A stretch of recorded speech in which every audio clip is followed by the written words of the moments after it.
শুভেচ্ছা, স্বাগত মাছরাঙা নিউজ শোতে। সাথে আছি আমি সুমাইয়া সাজ্জাদ। এই আয়োজনে দিনের গুরুত্বপূর্ণ সংবাদের পাশাপাশি থাকবে রাজধানীর বাইরের আপডেট।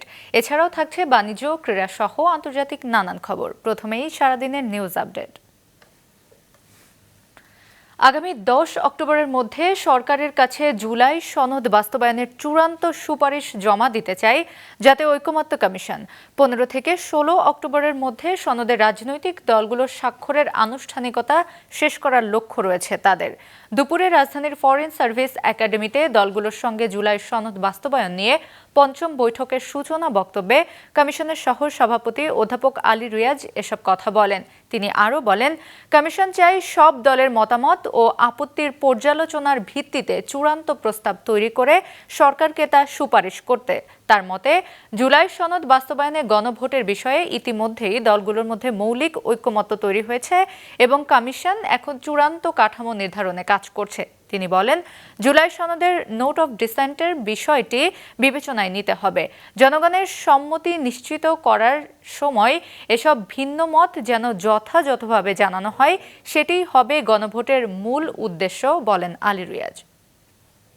10 তারিখের মধ্যে আমরা এটা সরকারের কাছে সুনির্দিষ্ট সুপারিশ দিতে চাই। আমরা আশা করছি সেটা দিতে পারবো। এবং পাশাপাশি আমি যেটা সেদিনও বলেছি, জুলাই জাতীয় সনদে স্বাক্ষরের ক্ষেত্রে কয়েকটি দলের কাছ থেকে বিভিন্ন সাংগঠনিক ব্যস্ততার জন্যই আমরা বুঝতে পারি যে নাম আমরা পাইনি, কিন্তু আমরা তাদের পক্ষ থেকে আমাদেরকে জানানো হয়েছে খুব শিগগিরই আমরা সেগুলো পাবো। সেটা পাওয়া গেলে আমরা চাই যে আগামী 15-16 তারিখের মধ্যে সম্ভব যাতে একটা আনুষ্ঠানিকভাবে এই জাতীয় সনদে স্বাক্ষরের একটা অনুষ্ঠান আমরা করতে পারি। আগামী জাতীয় সংসদ নির্বাচন অন্তর্বর্তী সরকারের অধীনেই হবে, সে অনুযায়ী প্রস্তুতি নিচ্ছে সরকার ও রাজনৈতিক দলগুলো। দুপুরে নিজ দপ্তরে সাংবাদিকদের প্রশ্নের জবাবে এসব কথা জানান পানি সম্পদ উপদেষ্টা সৈয়দা রেজওয়ানা হাসান। জনগণ যেই নির্বাচনে অংশগ্রহণ করবে সেই নির্বাচনটা চায় এবং জনগণের অংশগ্রহণের পথে যাতে কোনো অন্তরায় না হয় সেজন্য সরকার নির্বাচন কমিশনকে যতভাবে সহায়তা দেওয়া যায় ততভাবে সহায়তা দেবে। আমি এরকম কোনো কথা শুনিনি এই অন্তর্বর্তী সরকারই নির্বাচন করবে। এখনো পর্যন্ত এটাই হচ্ছে অবস্থা এবং অবস্থান। শেখ হাসিনা সহ 30 জনের বিরুদ্ধে গুমের 2 মামলার অভিযোগ আমলে নিয়ে 30 আসামির বিরুদ্ধে গ্রেফতারি পরোয়ানা জারি করেছে আন্তর্জাতিক অপরাধ ট্রাইব্যুনাল 1। একই সাথে জুলাই অভ্যুত্থান চলাকালে রামপুরায় 28 জনকে হত্যার অভিযোগে বিজিবি কর্মকর্তা রেদওয়ানুল সহ 4 জনের বিরুদ্ধে দেওয়া অভিযোগ আমলে নিয়েও গ্রেফতারি পরোয়ানা জারি করেছে ট্রাইব্যুনাল। এর আগে সকালে মামলা 3টির অভিযোগপত্র দাখিল করে প্রসিকিউশন। 3টি মামলাতেই আইনশৃঙ্খলা বাহিনীর অনেকে অভিযুক্ত হয়েছেন। এদের মধ্যে যারা এখনও চাকরিতে রয়েছেন, ট্রাইব্যুনালের নতুন আইন অনুযায়ী তারা আর চাকরিতে থাকতে পারবেন না বলে জানিয়েছেন চিফ প্রসিকিউটর তাজুল ইসলাম। তিনি আরও জানান, ট্রাইব্যুনালের অবস্থান অপরাধীর বিরুদ্ধে, কোনো বাহিনীর বিরুদ্ধে নয়। জেআইসি নামক যে সেন্টারটি আছে সেই সেন্টারটিকে অপব্যবহার করে সেখানে রাজনৈতিক বা অরাজনৈতিক বন্দীদেরকে গোপন কারাগারে আটক রেখেছিল। তার ব্যাপারে একটা আলাদা তদন্ত রিপোর্ট এবং ফরমাল চার্জ আমরা দাখিল করেছি এবং এই ঘটনার সাথে সাবেক প্রধানমন্ত্রী শেখ হাসিনা, সাবেক স্বরাষ্ট্রমন্ত্রী আসাদুজ্জামান খান কামাল, প্রধানমন্ত্রীর সাবেক নিরাপত্তা উপদেষ্টা তারিক আহমেদ সিদ্দিকী সহ র্যাপিড অ্যাকশন ব্যাটালিয়ন এবং ডিজিএফআইয়ের বিভিন্ন পর্যায়ের বেশ কিছু অফিসার যারা আসামি হিসেবে আছেন তাদেরকে আমরা অন্তর্ভুক্ত করেছি। নতুন বাংলাদেশ গড়তে হলে কারো দাসত্ব নয়, স্বনির্ভর হতে হবে। এখন যে পরনির্ভর হয়ে আছি আমরা, এর থেকে বেরিয়ে আসতে হবে বলে জানিয়েছেন অন্তর্বর্তী সরকারের প্রধান উপদেষ্টা অধ্যাপক মোহাম্মদ ইউনূস। সকালে এলডিসি থেকে উত্তরণের জন্য প্রস্তুতির বিষয়ে উপদেষ্টা পরিষদের সঙ্গে বৈঠকে তিনি একথা বলেন। এ সময় উপস্থিত ছিলেন বিভিন্ন খাতের উচ্চ পর্যায়ের প্রতিনিধিরা। এলডিসি থেকে উত্তরণের পর যেন বাণিজ্য সুবিধা হারানোর কারণে ক্ষতিগ্রস্ত না হয়, সেজন্য বিশ্ব বাণিজ্য সংস্থার পূর্ণ সমর্থন জরুরি জানিয়ে প্রধান উপদেষ্টা বলেন, উত্তরণের পথে কোনো প্রতিবন্ধকতার মুখে পড়া উচিত নয়। পরে এ বিষয়ে সাংবাদিকদের বিস্তারিত জানান প্রেস সচিব শফিকুল আলম। সচিব বলেন, উপদেষ্টা পরিষদের আজকের বৈঠকে ভিসা জটিলতা থেকে কিভাবে বেরিয়ে আসা যায় সে বিষয় নিয়েও আলোচনা হয়েছে। বিষয়টি দ্রুত সমাধানের তাগিদ দিয়েছেন প্রধান উপদেষ্টা। এখন যেহেতু পরনির্ভর হয়ে আছি, এর থেকে যত তাড়াতাড়ি সম্ভব বের হওয়ার দিকে মনোযোগ দিতে হবে। এর বাইরে আর আমাদের কোনো বিকল্প নাই। এই জন্য আমাদের অভ্যাস পাল্টাতে হবে। আত্মনির্ভর হতে গেলে বুদ্ধি খাটাতে হবে, পরিশ্রম করতে হবে, লড়াই করতে হবে। এটা কঠিন হলেও এ কাজে আনন্দ আছে। আমরা যে নতুন বাংলাদেশের কথা বলি, নতুন বাংলাদেশ মানে হলো স্বনির্ভর বাংলাদেশ।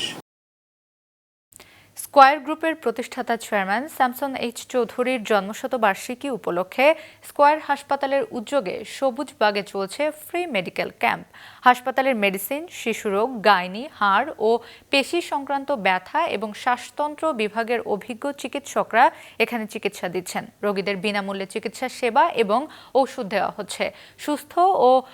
দুস্থ ও অসহায় জনগোষ্ঠী পাচ্ছেন এই সেবা। আগামীকাল পর্যন্ত চলবে এই মেডিকেল ক্যাম্প। আয়োজকরা জানান, স্যামসন এইচ চৌধুরীর জন্মশতবার্ষিকী উপলক্ষে প্রতি মাসে একবার আয়োজন করা হবে এই সেবা কার্যক্রম।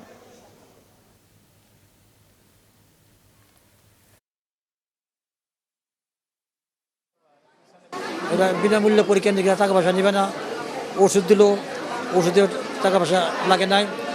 আর ডায়াবেটিস চেক করলো, তারপরে আপনার ব্লাড প্রেশার চেক করলো, মোটামুটি থ্রোলি একটা চেক আপ হয়ে গেল। মনে করেন গরিবদের জন্য, এই যে যারা পারে না, মনে করেন অনেকজনে পারতেছে না, ঠিক আছে, তাদের জন্য অনেক উপকার। ডাক্তার তো দেখাতে পারছি ক্লিয়ারলি, এটাই আমি অনেক একটা স্যাটিসফ্যাকশন দিয়ে সুন্দর পরিবেশে ডাক্তার দেখাইলাম। প্রান্তিক জনগণ তারা আসলে নিজেদের অসুখটাও তো বুঝতে পারে না, তো সেই জন্য আজকে আমাদের এখানে internal medicine, respiratory medicine, orthopaedic, paediatric এবং সকল ডিসিপ্লিনের বিশেষজ্ঞ ডক্টরদেরকে আমরা নিয়ে আসছি। ওনাদের হেলথ কাউন্সিলিং, চিকিৎসা, পরীক্ষা এবং বিনামূল্যে ওষুধ সবই আমরা দিচ্ছি। এই আয়োজনটা আমরা আবার 22 এবং 23 অক্টোবর শহরের আরেকটা প্রান্তিক অঞ্চলে করব এবং এখন থেকে প্রতি মাসেই আমরা সারা বছর অনিতা এবং স্যামসন ফাউন্ডেশনের উদ্যোগে এই স্বাস্থ্যসেবাটা চালু রাখবো সারা বাংলাদেশে। অবাধে নিধন করা হচ্ছে চলনবিলের শামুক, ঝিনুক সহ জলজ প্রাণী। এতে বিরূপ প্রভাব পড়ছে জীববৈচিত্র্যে। বছরের পর বছর প্রকাশ্যে নিধন ও বেচা বিক্রি চললেও উপজেলা প্রশাসন বলছে তথ্য পেলে ব্যবস্থা নেওয়া হবে। সিরাজগঞ্জ প্রতিবেদক মাহমুদুল হাসান উজ্জ্বলের প্রতিবেদন। ভোরের আলো ফোটার সাথে সাথে এখানে শুরু হয় নিধনের বাধাহীন কর্মব্যস্ততা। প্রাকৃতিক সৌন্দর্যে ভরপুর এই বিলে ব্যাপক হারে জলজ সম্পদ ও শামুক আহরণ করায় হুমকির মুখে পড়েছে মাছ সহ 27 প্রজাতির জলজ প্রাণী। অবাধে শামুক আহরণ করে বস্তায় ভরে বিক্রি করা হয় সিরাজগঞ্জের তারাস উপজেলার আড়ত খ্যাতি পাওয়া মাকড়সন সহ বিভিন্ন স্থানে। এসব স্থান থেকে কয়েক দফা হাত বদল হয়ে শামুক পৌঁছে যায় মাছ ও হাঁসের খাদ্য ব্যবসায়ীদের কাছে। স্থানীয় জেলে, কৃষক সহ অনেকে যুক্ত এই কাজে। এক নৌকা শামুক বিক্রি করে আয় হয় প্রায় 4000 টাকা, যা অনেকের জীবিকার প্রধান উপায়। চলন বিল থেকে সারা রাত ধরে শামুক ধরি, কষ্ট হয়, তারপরেও এখন চলা লাগে। বর্ষা মাসে আমার এই কামই হতে নেই দিয়ে। এখানে মোটামুটি 100 নৌকা শামুক তুলে নিয়ে ক্রয় বিক্রয় করা হয়। আর এই শামুকটা ধরার উদ্দেশ্য হলো বিলে, চলন বিলে কোনো মাছ মারতে পারে না। মাছ না মারার কারণে গরিব মানুষ জীবিকা নির্ভর করার কোনো ক্ষমতা নেই। এই শামুক বিক্রয় করে তারা জীবিকা নির্ভর করে আর কি। একজনের দেখা থেকে আরেকজন এরকম করতে করতে এখন আমরা প্রায় মানুষ যারা গরিব তারা আমরা শামুকের উপর নির্ভর করছি। জীববৈচিত্র্য ও প্রাকৃতিক ভারসাম্য রক্ষায় শামুক গুরুত্বপূর্ণ ভূমিকা রাখে। এর অবাধ নিধনে পরিবেশের ভারসাম্য নষ্ট হতে পারে বলছেন প্রাণীবিদ্যার শিক্ষকরা। চলন বিলের পানি পরিষ্কার রাখতে শামুকের ভূমিকা অনেকখানি। আবার বর্ষাকালে শামুক দেখা যাচ্ছে যে ওখানে বেড়ে ওঠা যে আমন ধানগুলো আছে, ধানের উপরে শামুক ডিম দেয় এবং সেই ডিমগুলো আবার ইঁদুর সেই ডিমগুলো হচ্ছে কি গ্রহণ করে, ভক্ষণ করে এবং তার জন্য সে আবার ধান গাছের দিকে সে খাবার হিসাবে তখন ধান গাছকে আর বেছে নেয় না। অর্থাৎ এইভাবে চলনবিল এলাকায় প্রাকৃতিক ভারসাম্য রক্ষায় শামুকের একটা উল্লেখযোগ্য ভূমিকা রয়েছে। প্রকাশ্যে 7 থেকে 8 বছর ধরে বিলের জলজ প্রাণী সহ শামুক, ঝিনুক নিধন ও বেচা বিক্রি চললেও উপজেলা প্রশাসন বলছে সুনির্দিষ্ট অভিযোগ পাওয়া গেলে নেওয়া হবে ব্যবস্থা। আমার কাছে এই তথ্যটি সুস্পষ্ট ছিল না। সেক্ষেত্রে যদি এরকম কোনো বিষয় সামনে উঠে আসে সেক্ষেত্রে আমরা ব্যবস্থা নিব, কারণ যদি ব্যাপক হারে এটা উত্তোলন করা হয় তাহলে সেক্ষেত্রে প্রাকৃতিক যে ভারসাম্য আছে সেটা কিন্তু বিনষ্ট হওয়ার একটা সম্ভাবনা দেখা দিচ্ছে। এ বিষয়ে সুস্পষ্ট তথ্য পেলে আমি সেক্ষেত্রে ব্যবস্থা নিব। বিশেষজ্ঞরা বলছেন, উদাসীনতা আর গাফলতির ফলে একদিন হয়তো হারিয়ে যাবে অপরূপ সুন্দর চলনবিলের প্রাণবৈচিত্র্য। মাহমুদুল হাসান উজ্জ্বল, মাছরাঙা নিউজ শো।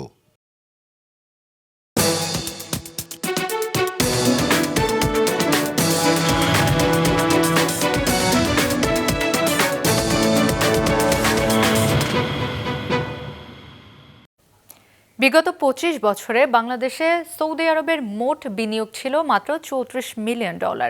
এই বিনিয়োগের পরিমাণ আরও বাড়াতে চায় দেশটি। তারুণ্যের শক্তিকে কাজে লাগাতে বাংলাদেশে বিনিয়োগ করতে চান সৌদি ব্যবসায়ীরা। ফিনটেক, আবাসন, পানীয়, খাদ্যপণ্যে বিনিয়োগ করতে চান তারা। আগ্রহ রয়েছে দেশের ঔষধ ও সেমিকন্ডাক্টর খাতেও। রাজধানীর একটি হোটেলে আজ সৌদি বাংলাদেশ বিজনেস সামিটে এমন আলোচনা উঠে আসে। সৌদি আরব বাংলাদেশের সম্পর্ক অর্ধ শতাব্দীর হলেও বাংলাদেশে সৌদি আরবের বিনিয়োগ তেমন হয়নি। অথচ বাংলাদেশে বড় বিনিয়োগ রয়েছে যুক্তরাষ্ট্র সহ পশ্চিমা দেশগুলোর ও মধ্য এশিয়ার, মালয়েশিয়ার। রপ্তানি উন্নয়ন ব্যুরোর তথ্য অনুযায়ী 2023-24 অর্থ বছরে সৌদি আরব বাংলাদেশের মধ্যে দ্বিপাক্ষিক বাণিজ্য হয় $1.98 বিলিয়ন, যেখানে বাংলাদেশের রপ্তানির পরিমাণ ছিল $311 মিলিয়ন। বাণিজ্য ঘাটতি $1.51 বিলিয়ন। বাংলাদেশ সৌদি আরবে প্রধানত রপ্তানি করে তৈরি পোশাক, খাদ্যপণ্য এবং কাজের জন্য জনশক্তি, আর আমদানি করে সার, প্লাস্টিক, রাসায়নিক এবং অপরিশোধিত জ্বালানি তেল। বাংলাদেশ ব্যাংকের তথ্য বলছে 2001 থেকে 2024 সাল পর্যন্ত বাংলাদেশে সৌদি আরবের বিনিয়োগ ছিল মাত্র $34.09 মিলিয়ন। অথচ সৌদি আরবের বড় বিনিয়োগ রয়েছে ভারত ও পাকিস্তানে। এবার তারুণ্যের শক্তিকে কাজে লাগাতে বাংলাদেশে বিনিয়োগের প্রতিশ্রুতি দিলেন সৌদি ব্যবসায়ীরা। তারা বলেন, ফিনটেক, আবাসন, পানীয়, খাদ্যপণ্যে বিনিয়োগ করবেন তারা। To have a good framework for investors, we will be the first coming to this market and taking care of your urban spaces, be it parkings, be it rooftops, be it gas stations, put solar panels on there, transfer the knowledge to you that you're self-sustaining. I think you will find a space in the Saudi market, and not in Saudi market only, also in the Gulf market. Because whatever is selling in Saudi Arabia, you know, Saudi Arabia is taking almost 80% from the Gulf market. Saudi ব্যবসায়ীরা আরও জানান, বাংলাদেশে ঔষধ শিল্পে অনেক এগিয়ে গেছে। এছাড়া কৃষি, অবকাঠামো, আইসিটি ও সাইবার সিকিউরিটিতেও ভালো করছে। এই খাতগুলোতে যৌথভাবে কাজ করলে উভয় দেশই লাভবান হবে বলেও আশা প্রকাশ করেন তারা। Is a young, hungry population. People that want to do something, that want to progress. We have been at a semiconductor company. I had no idea you're good in semiconductors. We've been to software companies. I mean, everybody knows you're good in garments. Everybody knows you're super hardworking people. Everybody knows about your craftsmanship. But software? No, you're really good at that. Saudi যুবরাজের vision 30 ও 2034 সালের football বিশ্বকাপকে কেন্দ্র করে Bangladesh Saudi আরব ব্যবসা সম্প্রসারণ করলে উভয়ই লাভবান হবে বলেও আশা করেন বক্তারা। একরামুল ইসলাম খান, মাছরাঙা নিউজ শো।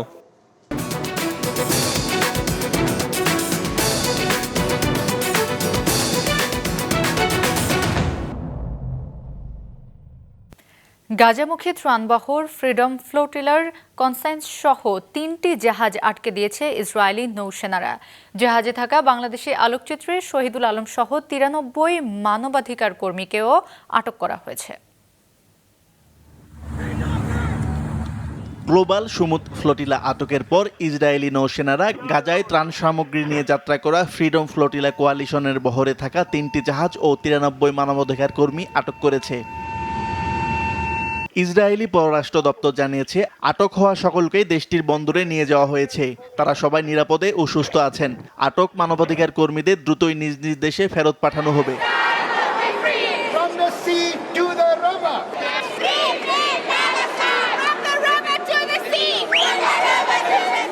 নিজ দেশের নাগরিকদের আন্তর্জাতিক জলসীমা থেকে আটকের ব্যাপারে নিন্দা জানিয়ে তাদের দ্রুত দেশে ফেরানোর কথা জানিয়েছে মালয়েশিয়া।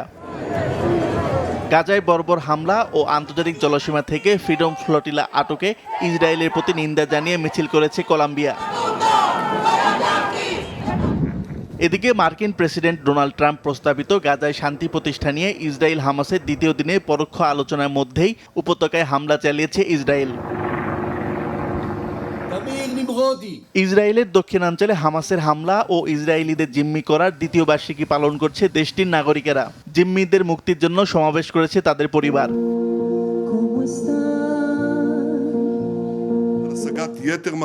জাতির উদ্দেশ্যে দেওয়া এক ভাষণে দেশটির প্রধানমন্ত্রী বেনিয়ামিন নেতানিয়াহু বলেন, গাজা থেকে সব জিম্মি ফিরিয়ে আনা ও হামাসের শাসন অবসান ঘটানোই ইসরায়েলের একমাত্র লক্ষ্য। আসিফ আল আমিন, মাছরাঙা নিউজ শো।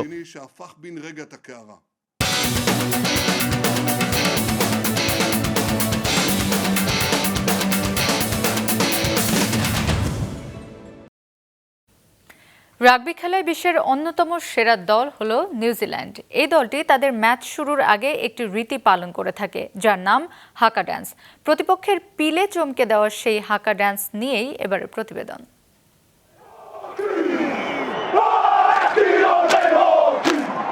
খেলার আগে নিজেদের মনোবল বাড়িয়ে নিতে বিভিন্ন কৌশল নিয়ে থাকে দলগুলো, কিন্তু নিউজিল্যান্ড রাগবি দল যা করে তাতে নিজেদের আত্মবিশ্বাস বাড়ার পাশাপাশি প্রতিপক্ষ ভয়ও পেয়ে থাকে।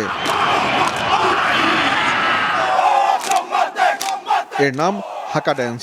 নিউজিল্যান্ডের মাওরি আদিবাসীরা যুদ্ধের আগে এই নাচ দেখিয়ে থাকে, আর সেখান থেকে অনুপ্রাণিত হয়ে এভাবে নিজেদের চাঙ্গা করে নিউজিল্যান্ড রাগবি দল। এই নাচে মাটিতে জোরে পা দিয়ে আঘাত করার পাশাপাশি শরীরের বিভিন্ন অংশ দেখিয়ে নিজেদের শক্তিশালী হিসেবে উপস্থাপন করা হয়। এছাড়া ভয়ঙ্কর মুখভঙ্গি করে চ্যালেঞ্জ জানানো হয় প্রতিপক্ষকে। খেলার মাঠে সেই 1905 সাল থেকেই নিউজিল্যান্ড রাগবি দল এটি দেখিয়ে আসছে। এখন অবশ্য অনেক খেলাতেই হাকা ড্যান্স দেখায় নিউজিল্যান্ডের খেলোয়াড়রা।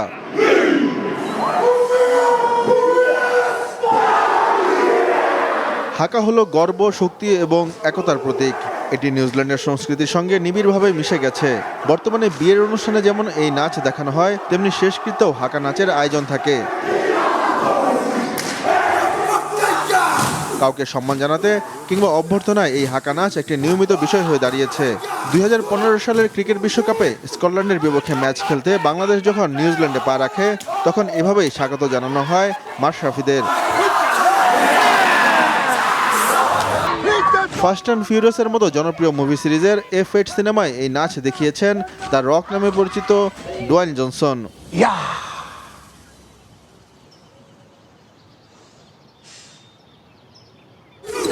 বিশ্ব বাস্কেটবল চ্যাম্পিয়নশিপে যুক্তরাষ্ট্রের বিপক্ষে ম্যাচের আগে এই হাকা ড্যান্স দেখিয়েছিল নিউজিল্যান্ড। দেশটির হকি, ফুটবল, বেসবল সহ আরও অনেক খেলাতে এখন নিয়মিত অনুষঙ্গ এই হাকা ড্যান্স।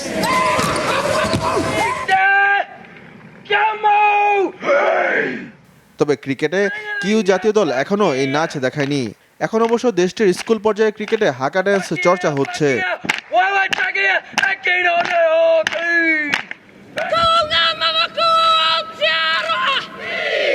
মেয়েদের রাগবিতেও এই নাচ দেখায় নিউজিল্যান্ড। নিজেদের উজ্জীবিত করা আর প্রতিপক্ষের পিলে চমকে দেওয়ার মতো অঙ্গভঙ্গিতে দেশটির নারী খেলোয়াড়রাও সমান পারদর্শী। শাহরিয়ার পামির, মাছরাঙা নিউজ শো। এই ছিল আজকের মতো। আমাদের পরবর্তী সংবাদ সন্ধ্যা 7টায় দেখার আমন্ত্রণ রইল।